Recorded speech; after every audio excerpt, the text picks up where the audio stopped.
Broadcasting from the Red Bed Plains, you are now listening to Through the Prairie Smoke.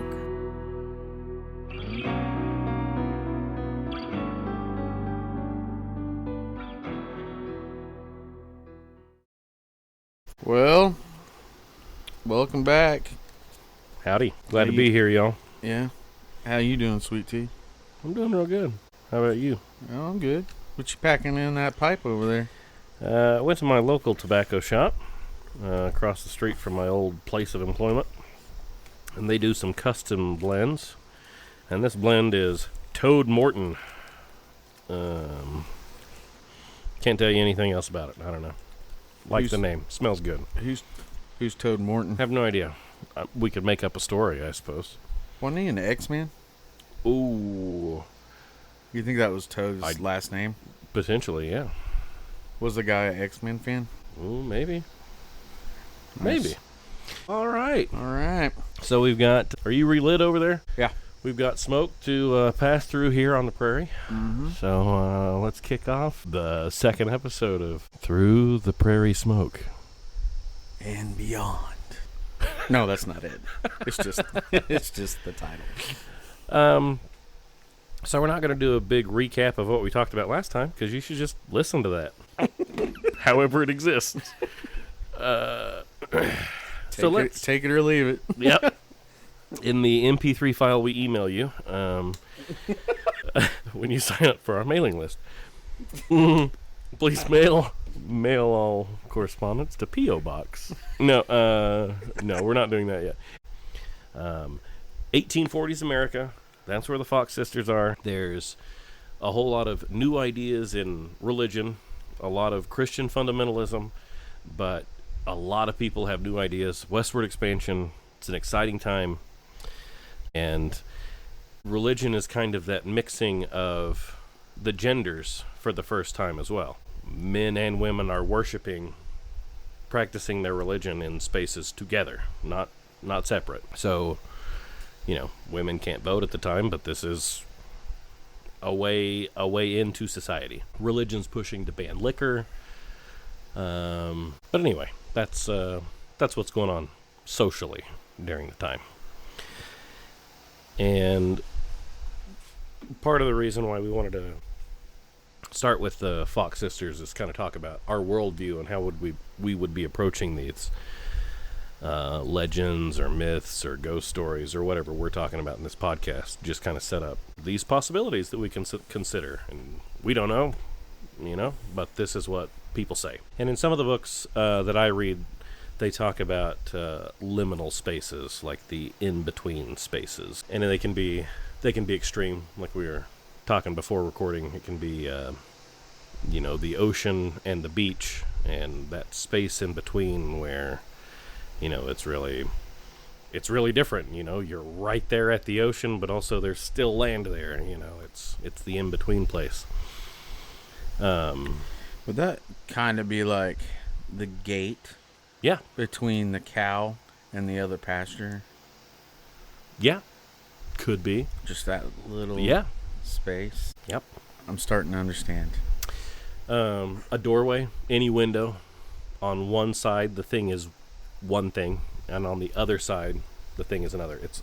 There are two realities existing at the same time, and you pass through. It's not always extreme dualities, like it could just be your bedroom door in your house.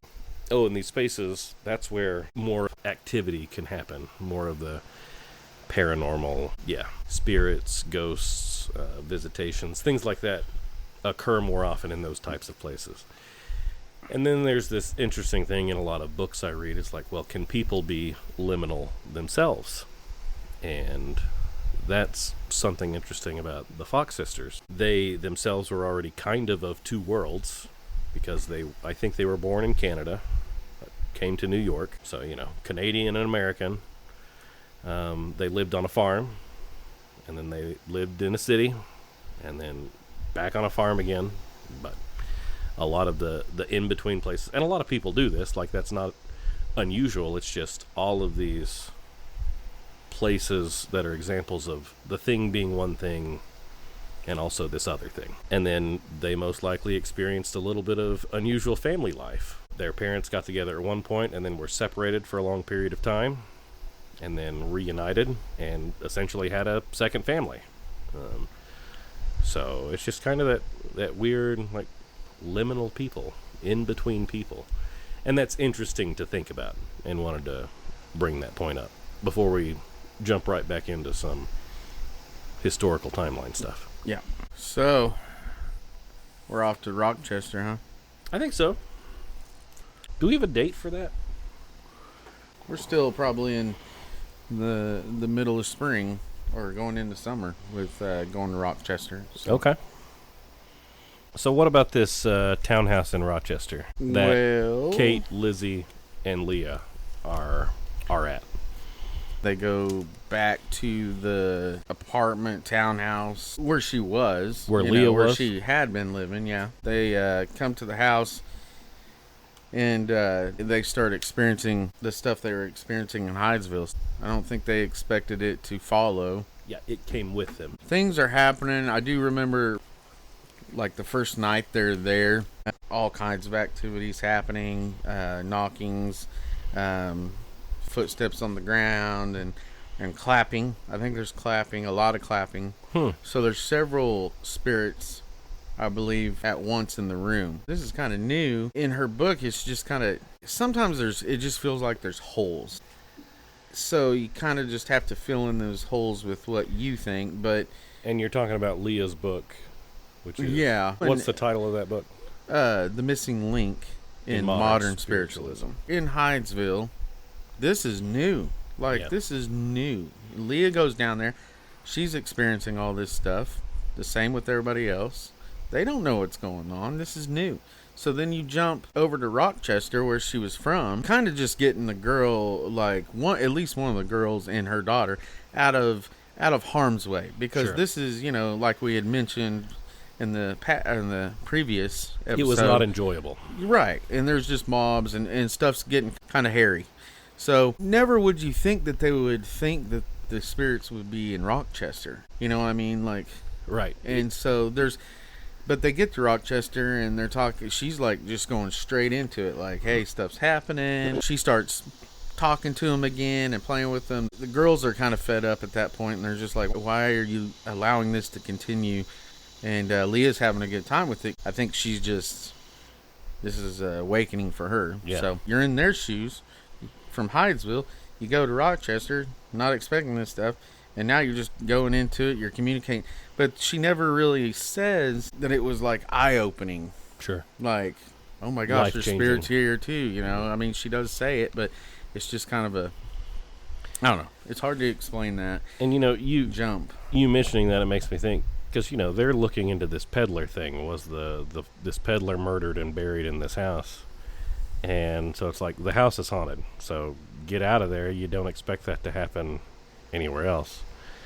But we know from stories, folklore, and whatever, sometimes these things, whatever they are, spirits, entities, attach themselves. And it's funny to think about, but if it's a consciousness that maybe was once human or something like that, it's oh, here's somebody passing by that notices me. I'm gonna follow that person, so that's my way back in, or whatever. I guess it could also be kind of like the third eye type deal. Sure. Something triggers that thing that you have and that you've never really known you've had. And now all of a sudden you're seeing things. Or not seeing things, sure. But you are just seeing things clear. You're hearing things. Your perception clear. has changed. Your perception has changed, yeah. Carrying on, we were in their apartment. And I don't know exactly how long they're in there before they decide that enough is enough. Because basically at this point they're running from this stuff happening. So right.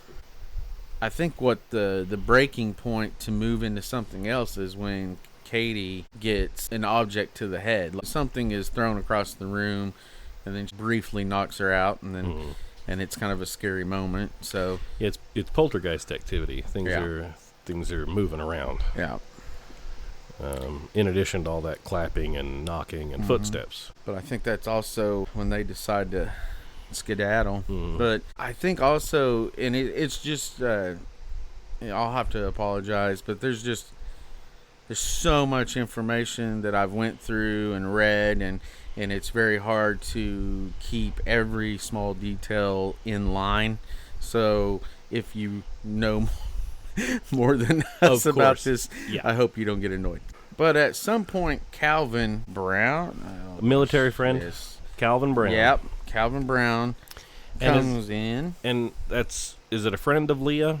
Yeah, it's a family friend. Family friend. So he comes in, I think he's in some form of the military, from what I understand. I'm not saying he's at West End, but it's something similar to West End. He comes... West Point, sorry. Gosh. What's West End? What is this, Gangs of New York or something? Yeah, that's what I'm thinking. Uh-huh. But West... Is he a gang member or military person? I think he's military. But he comes over, they kind of call upon him to stay with them and kind of, as a form of protection to ease their minds maybe. What do you think his view of this is? He hears the story and he thinks somebody's pranking you, doing stuff outside your windows and all this other stuff. I'm going to come run these people off. He's a military guy. He Christian. I believe he's Christian. He is very skeptical. Like, he's like, no, and if there is anything, it's the devil.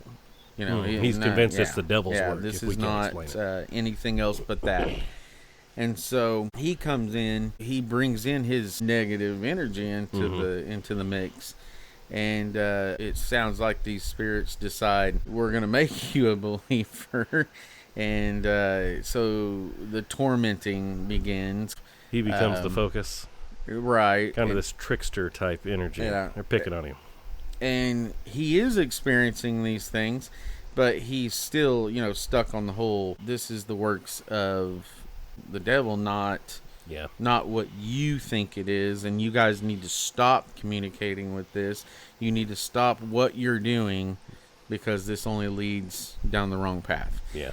The activity just gets stronger and stronger. And this is Leah's apartment, right? This is Leah's apartment. It's funny. He's really skeptical.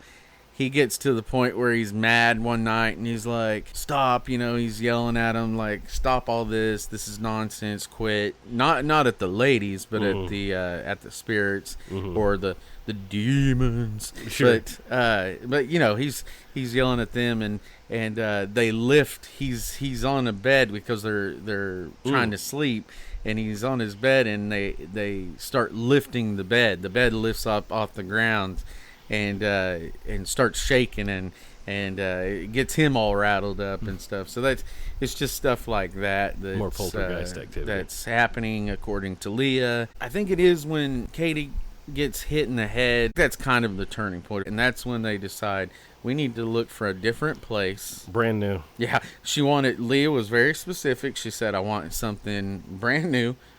Nothing no new. One's died in, right, nothing's happened in. She ends up finding this townhouse that is 3 floors and a basement. Yeah, in a basement. And tells the landlord, like, she's like, hey, this is my this is my demands in looking for something to live in, and your place is perfect because this townhouse was brand new. Never been lived in. It was brand new. And so they move into this place. And now at this point, I believe Margaret and Maggie have come to Rochester. And I think Margaret, the mom, her and Calvin are kind of in the same boat. We want to cut this out. And they are trying to, tug the other girls along and say, this has to stop. We got to get away from this. We need sleep. We're not sleeping. We're not. This isn't good for the kids. This is, she's being a mom. So they move to this townhouse.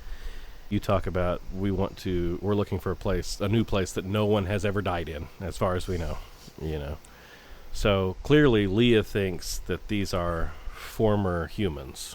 They have existed and they have returned. But it would also be just as likely during this time period there were people who were like, spirits are something different. They may not have ever been human. For sure, yeah. You know, some people may call them demons, but that Yep. may not be accurate. But just some other entities. Well, around that time, this is,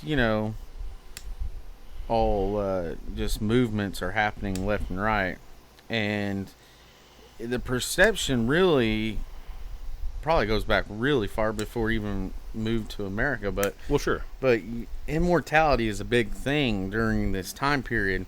It's the big question is what is there life after death? What happens after life or after death? Mm-hmm. Do and that still goes today. Of course. That is a huge question. But during that time, it was really thick.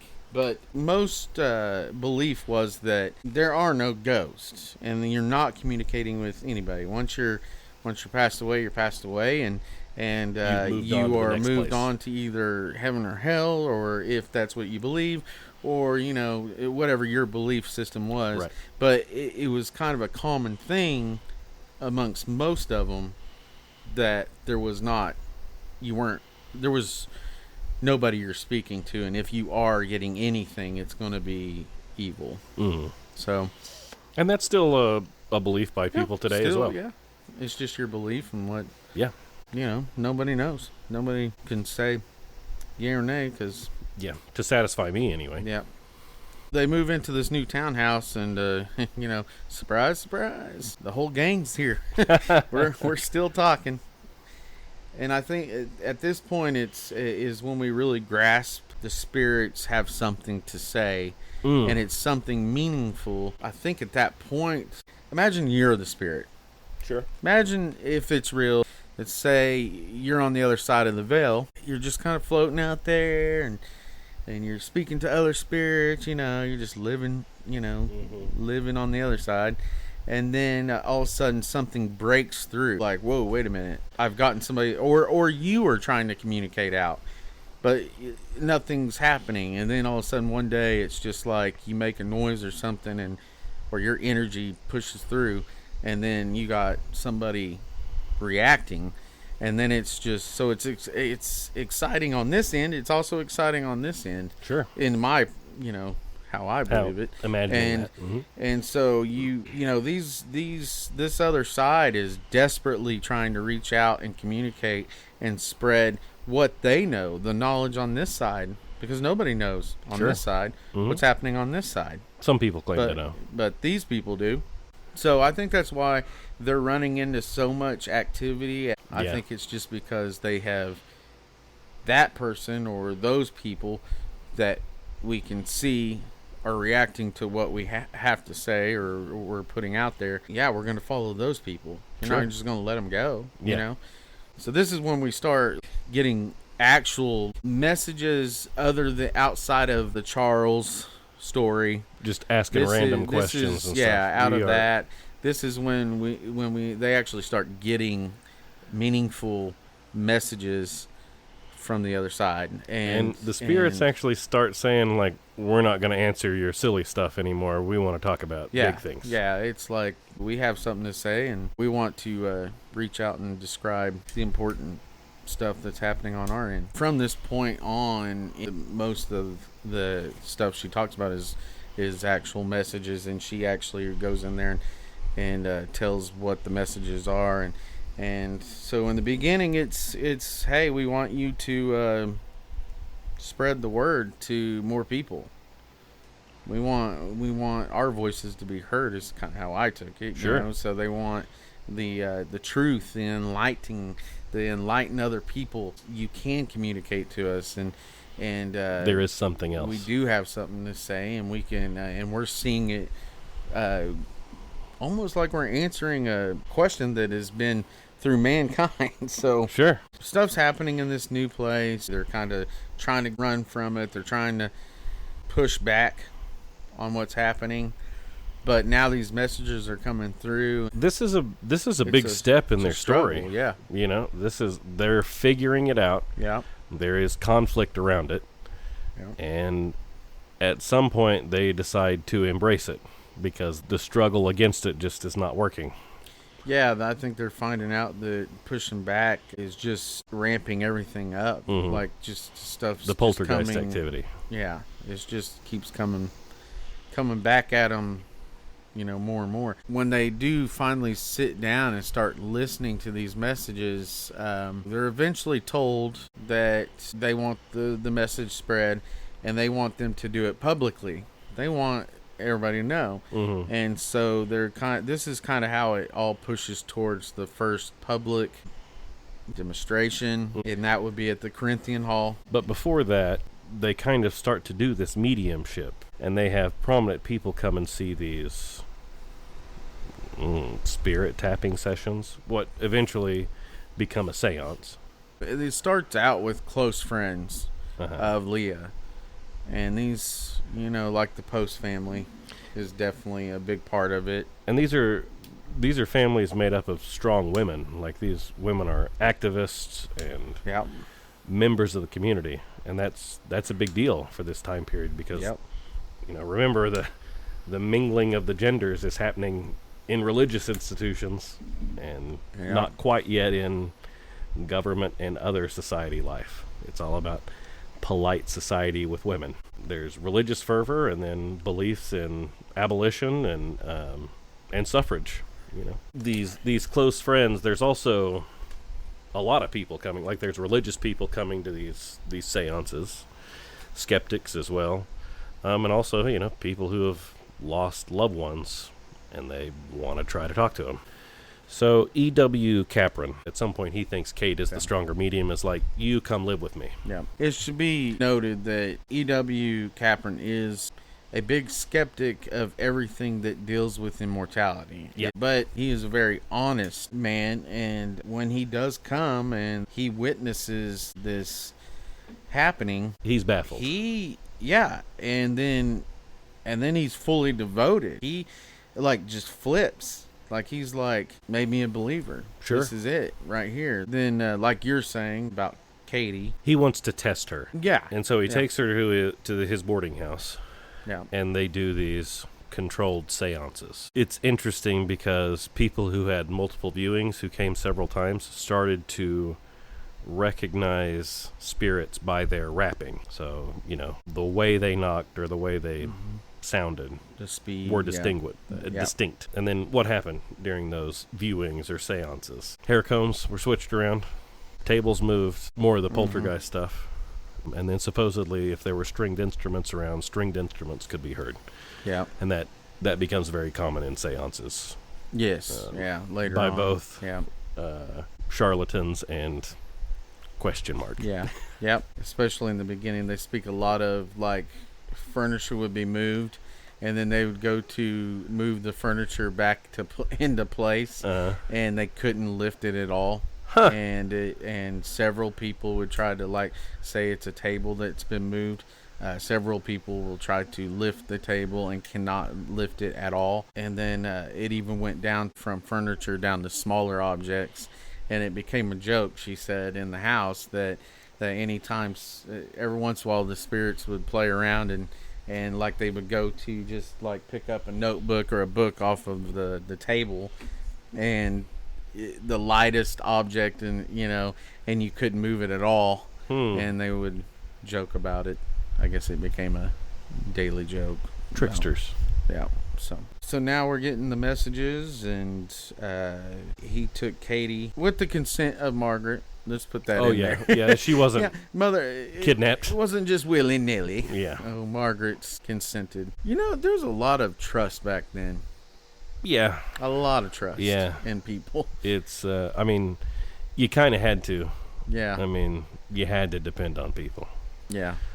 But to let your young girl just go with a couple that you just met. Well, they're a doctor. Yeah.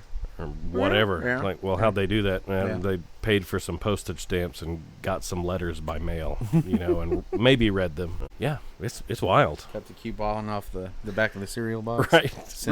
Sent in like 5 proof of purchases. And got your medical license. You're right, yeah.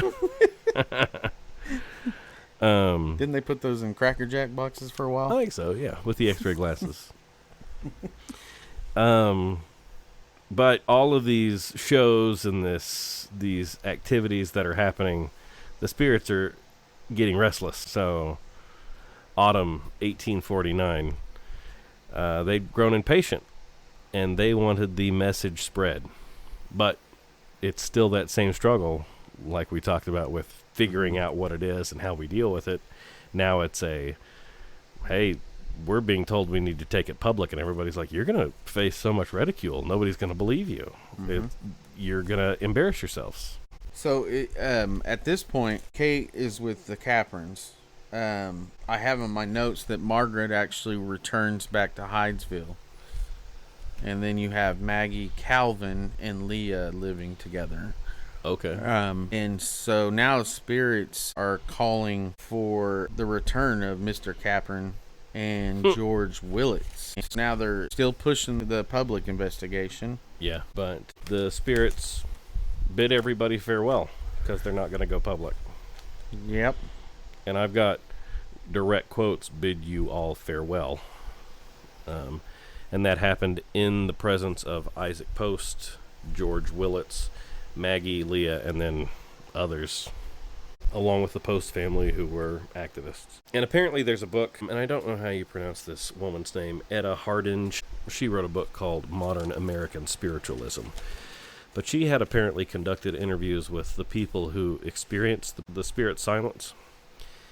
And supposedly the younger girls, Maggie and Kate, were relieved. It was nice not having to deal with that. But the Posts and the others were very depressed by the spirit's departure. For, I think, the Posts especially, because they had lost very young children, at least one young child. And Kate and Maggie, and I guess Leah, were supposedly in contact with that child. So that brought their grief all right back. I mean, they lost their child, and then there was this kind of reconnection, and then it was gone again. Yeah. So it's not just this thing stopped, everybody can move on and be happy. It's like it meant so many different things to so many different people. Yeah. This is just an exciting new thing. Sure. And for it to just all go away, you feel like something's just, it's like a toy being pulled away from you. Yeah. And in the book, Talking to the Dead, the author mentions that the silence lasted for 2 weeks. But Leah describes it differently. What does she say? Well, she almost 2 weeks. She says 12 days. 12 days. So everything has been real quiet for 12 days. Mm-hmm. Some people feel real sad about it. Other people feel like this is normal and nice. But E.W. Capron and George Willits come back. Yes. And they're like, what's going on? There's still nothing. And then they're like, well, maybe they'll rap for us. And then the house just exploded in knocks and rappings, apparently. Yes. And now, again, the spirits are pushing for the public investigation still. Of course, the normal pushback is being ridiculed. And so, in her quote of the spirits saying, in their response to the fear of being ridiculed, spirits reply, "That will be so much the better. Your triumph will be so much the greater." And then Capron and the Willits were directed to set up meetings. Mm-hmm. And that's at the spirit's direction. Right. They were like, and the spirits, Willits should be in charge of the business aspect, the organizational aspect. Yeah. They direct them to do meetings at different private houses. This was to prove that they could rap loud enough in different settings. Yes, to be heard. Yeah. In a public crowd. Yeah. At some point, the spirits want them to hire the Corinthian Hall, which is going to be the largest in Rochester. Yeah. At that time. And I've got a note here that, I mean, we've talked about how big the newspaper was. Like, this is exciting news. Like, people are talking about this stuff. And a believer in spirit communication, who was also a newspaper editor, this guy's R.D. Jones.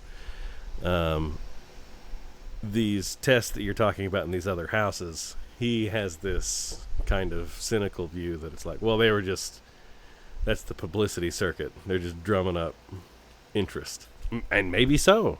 Yeah. But also, from the other point of view, it's like, no, we've got to make sure that we can communicate in all sorts of different settings, Yeah. Or let's see how much money we can make. Yeah. It is never said that they are charging money at this point. At this point. They do. Actually, that comes further on, longer on. They do at the hall. Yeah, but that's because it's yeah. I don't know why. It's because. act like I know or something. It's funny because we keep mentioning this in my notes. I do have Capron was directed to deliver the messages to the crowd. Mr. Willett is a businessman. Mm-hmm. They want him to be basically the manager. Right. If you want to compare it to nowadays, a businessman doorkeeper is what it says. It's interesting to me that the spirits get so precise on their messaging and in their directions, because they're directing, so and so I want you to do this, so and so I want you to do that. But when it comes down to committees now, when they start doing these demonstrations, the spirits actually, before they even get into Corinthian Hall, have names of people that they want there to be part of the committee. What's normally going on in that theater? Several things could be happening in there, magic shows. Yeah. Readings of Shakespeare. Yeah. There's lectures and secular things, like they're talking about brand new technology like the telegram. Demonstrations like that. All sorts of lectures. Also gymnastics. It's around this time circuses were banned at some point in Rochester, but they had just been made legal. So I think it's interesting that things like gymnastics are going on in the theater, because also the circuses are making their rounds. Like P.T. Barnum's has shown up about this time as well. So it's these things, like people are looking for entertainment. They are going out to see interesting things. Yeah. So we're primed. We're ready for this stuff. Yeah. November 14th, 1849. And it's decided that Maggie and Leah are going to do the show. And is that because we're worried about Kate's safety? Is she's the younger one, so... No, Kate's with the Capron still. Oh, okay. At this point. Yeah. Okay. Hasn't come back. So about 400 people showed up for that show on the 14th. The theater could hold a little over 800 people. So apparently there was 25-cent admission, but 50 cents could admit a gentleman and 2 ladies. Yeah, I thought that was interesting. Yeah. So how do you plan for an event like this? Like, this is brand new. So you are in charge. You're setting the stage yourself, because we know how lectures happen. We know how the gymnast shows goes up. But this is like, we're going to tell you what we're going to do, and then you're going to hear knocking that spirits are doing. Yep. So now in my notes here, this says Capron told the story that night. Well, he was directed to, Tyler. Yes, he was told to by the spirits. And according to the reports, it was real boring. They didn't want to hear his story. They wanted to get to the knocking. So when the ladies came out, there had been raps happening throughout. According to people who were there, these reports, there had been light knockings throughout Capron's speech, but they really started in earnest when the girls came out. It seemed to accompany the girls. The local newspaper, the Rochester Daily Democrat, prepared a lousy review for the show. And that's just what you do, It happens in politics sometimes, too, if you're going to address a large crowd about some big thing that's happening. It's like, sometimes there's 3 different speeches out there based on the potential outcomes, So I'm just pointing out, this isn't all that unusual, but they had written in advance a story about how this thing was going to be a complete failure. But they didn't run that story. Yep. So that would lead me to believe that was a success. Somebody was moved. And so the next day, they have people who are like, okay, how'd you do it? Yeah. They're still not convinced. Right. And some of them don't want to be convinced. Right. Because we're watching magic shows and stuff Right. like that in the theaters. And it's just one of those things where it's like, I've been tricked, and this is a good trick. Yeah. Tell me about it. And there's other people who are like, oh my God, it's dead people you're talking to. Can we talk to my baby or, my dad, whoever. Like, so it means all these different things to so many different people. But they keep appointing different committees. And the committees are essentially there to prove this is something that can be explained rationally and through observable science. Yeah. There's nothing supernatural here. But they're not getting the answers that some of them want. So the first committee comes through, examines the girls, and they come back and they're like, nah, this is legit. Yeah. Then 3 different committees were appointed, a team of ladies appointed as well, so they could go into a separate room and do a dress check and all that good stuff. This is so funny to me. It's awful that people were put through stuff like this. But it's so funny to me how women are viewed. It's like, we can't touch these women, and we send other women in who have no real agency or responsibility of their own to go in there and report back to us.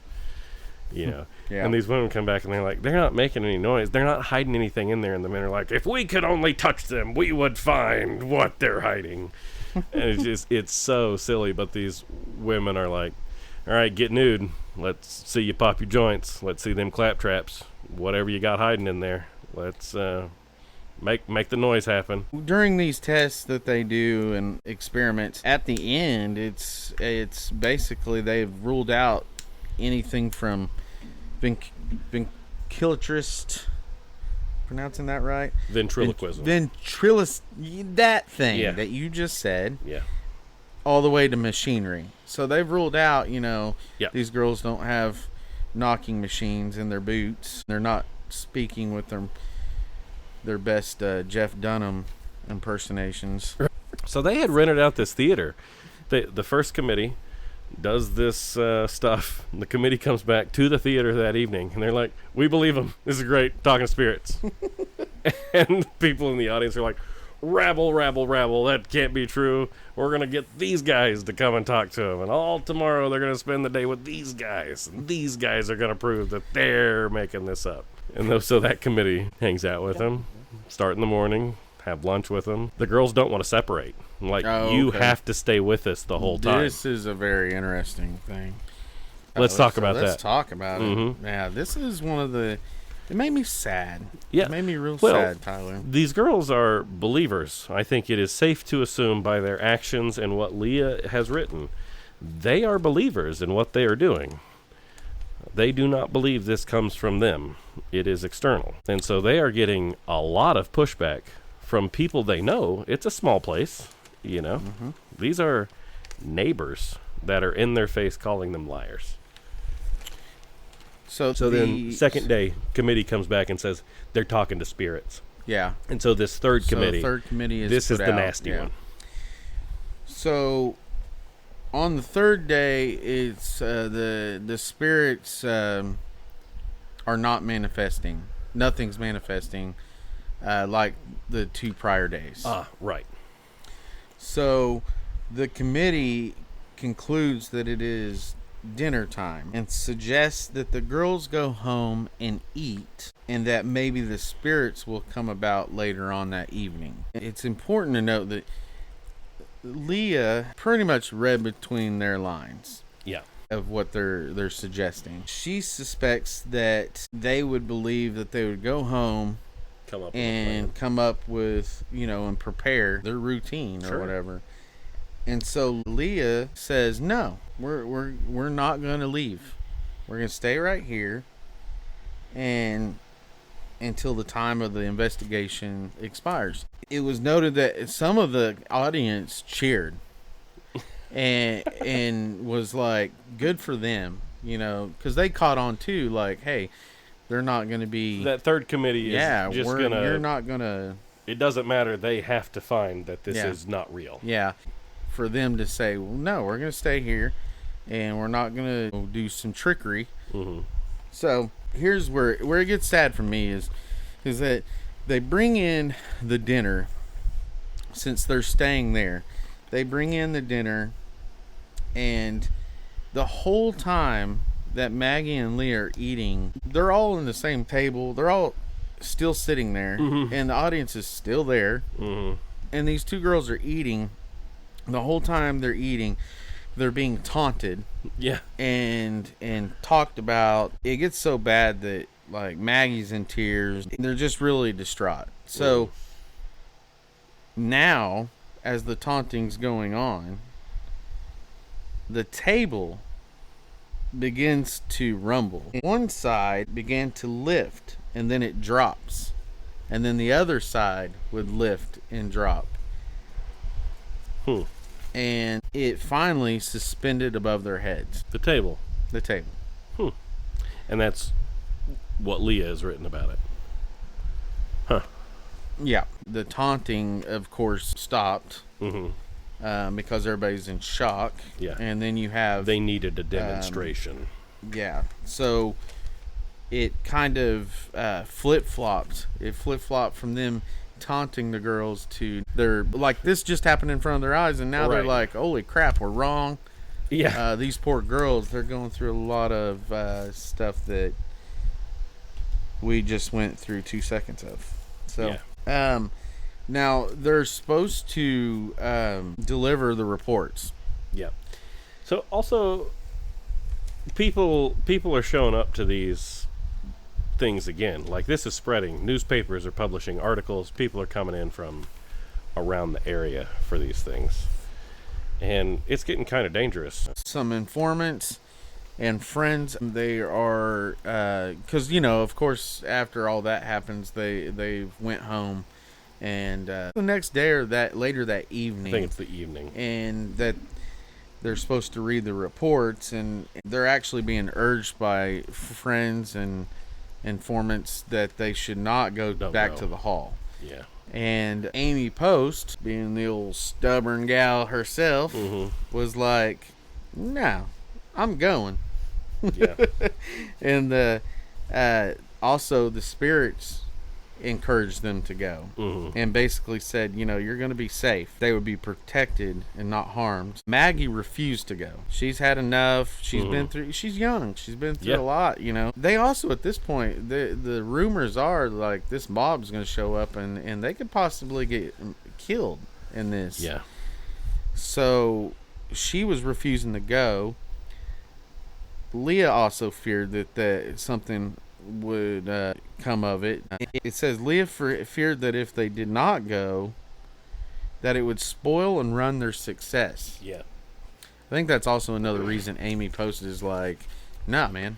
Like, no, you've got nothing to hide. You need to get out there. Yeah. Yeah. And so Leah's like, okay, Amy, if you're going, then obviously I have to go. And then Maggie's like, oh my God, if both of you are going, I'm going to go too. But I think Maggie, she expected to be burned at the stake. Yeah, Maggie's refusing up until the minute that Amy they're walking out and the door. Leah are walking out the door. And she's all like, well, I can't let my sister go and get killed, anyway. So it's one of those kind of moments, And just women's place in society. It's just such a courageous moment. It's a story, but yeah, maybe it happened. But it was that third night, they were kind of acquitted. Like, they're still like, we don't know. They weren't quite, that's not quite true. But it was like, for most people, it was like, nah, these gals are legit. But there's some religious fanaticism that's going on. And they're disrupting these events. And things are getting rowdy. Yeah. Lots of sexism, apparently. Yeah. Men hollering at these gals on stage. And that's one of those things, if they're talking about this third committee and this society of women that they send in to check out these gals. Like, they're talking about stripping these young women down on the stage, and the audience is full of people who are like, yeah, we can imagine that, I mean, that's always part of this culture as well. So they deliver the reports. The reports did not satisfy the majority of the crowd. There is a leader of a mob, Josiah Beisel. Beisel. Yeah. Or is how I would pronounce it. It's spelled like Bissell, the Bissell vacuum cleaner. Oh. But I doubt he was a vacuum salesman at this time. No, he may have changed his life after he went to prison and then came out and said, you know what? I suck. So do our vacuums. It's a perfect pitch. Yeah, it is. It is. But he, basically, he's kind of a leader of this angry mob. And mostly religious fanatics. Like, I think he's a preacher's kid. Yes. So he pretty much is like taking his mob and they're going to storm the stage. They're going to put a stop to this. Police had been notified. Yeah. There was rumors before all this was happening that this is a possibility that this is going to go down. Probably some of it was really just public knowledge anyways. Like, you can imagine what's going to happen. It was planned out. It was so bad. It was planned out that they actually had people in the back hallways and in exits from the stage with boiling tar. They were ready to get down, and thankfully they were stopped by friends of the Foxes, but the police were also called in as well. So now the police show up just before the mob starts to rush the stage. Rushing the stage. A cool little story with that is that while the mob is storming the stage, the police start to come in and kind of intercept and line up along the stage. And while they're doing that, a guy rushes up on the stage and sits down between Leah and Maggie. Leah, being defensive, she didn't know who it was, and she's thinking, "Oh God, this is one of them trying to attack us. They're gonna try to take us out of here." So she's kind of like, "Hey, what are you doing? Don't touch my sister. I'm gonna beat your butt." And it turns out the guy is the chief of police. And he's like, "Hey, you're going to be fine. We're going to get you out of here." I thought that was kind of a cool, little tidbit. And that's the thing. Like, there's so many people that want to believe this. They're sympathizers or they're believers. And so it is interesting and it's amazing the important historical figures that interact in this story as well. And then, I've talked about the newspaper a couple times spreading the word. This is late 1840s, but in 1850, the literacy rate was close to 90% among white Americans.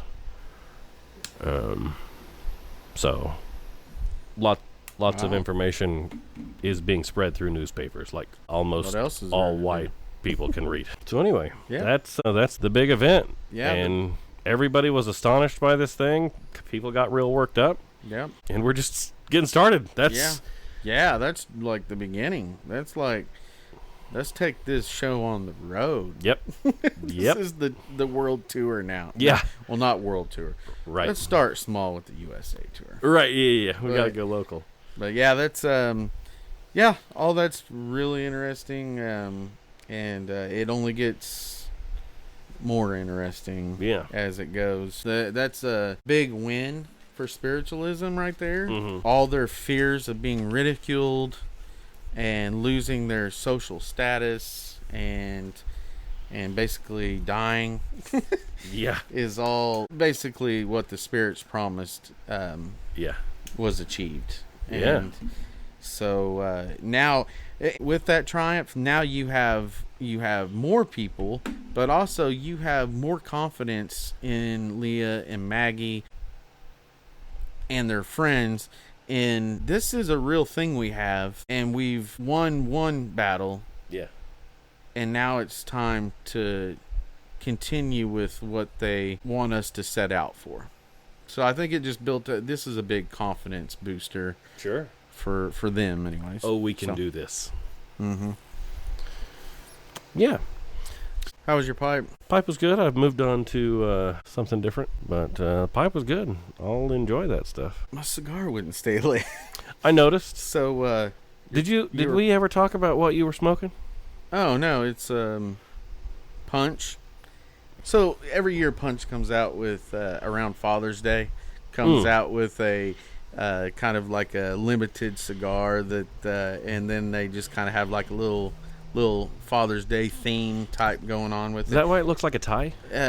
Yeah. Last year was really cool because they were perfecto shaped, so they look like little bowling pins almost, and they were Robusto size. And the name of the cigar was Dad's Bod.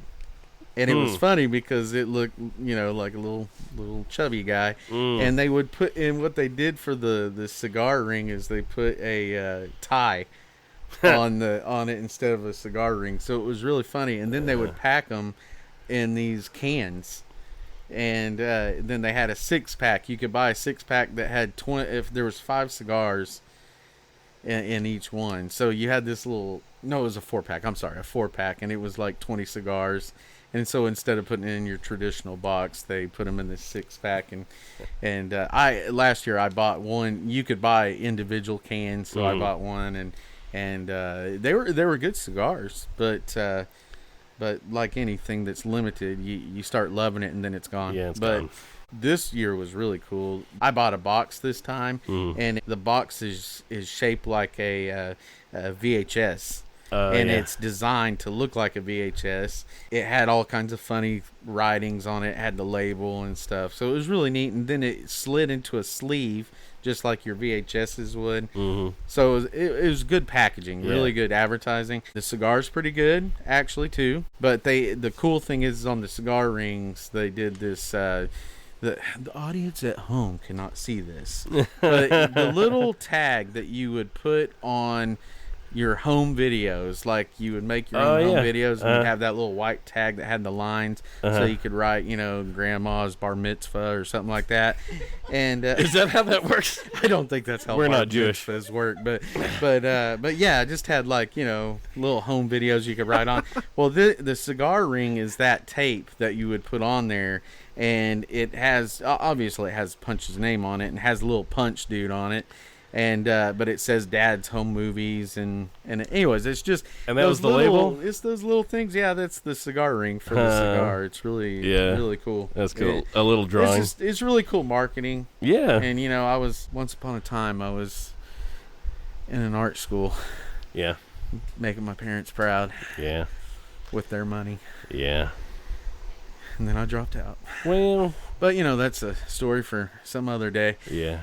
But I have the reason I say that is just I like art, and I think the packaging it really sells it for me. The cigar could be crap, and I would still buy it and be like, "These are amazing." Well, you have to convince yourself. But in reality, the cigar is pretty decent. So just wouldn't stay lit tonight. Yeah, it wouldn't stay lit. It is awfully humid. Hey, humidity. Yeah, thunderstorms rolling in out here. So that's Oklahoma for you. It is. And my this microphone may have picked it up. My tobacco was pretty moist, so there's probably some gurgling that we're gonna get over here. I never heard you gurgling. Yeah, I'm sure the but audience right up here, right up here next to this, it probably. You like that? Probably a little gurgling. You like that? They didn't hear anything I said. If anyone is still listening, we apologize. All right. We'll see you next time with episode 3 of Through the Prairie Smokes. Smoke. Through the Prairie Smoke. And how about a shout out to our producer, Susan. Susan. Thanks for listening.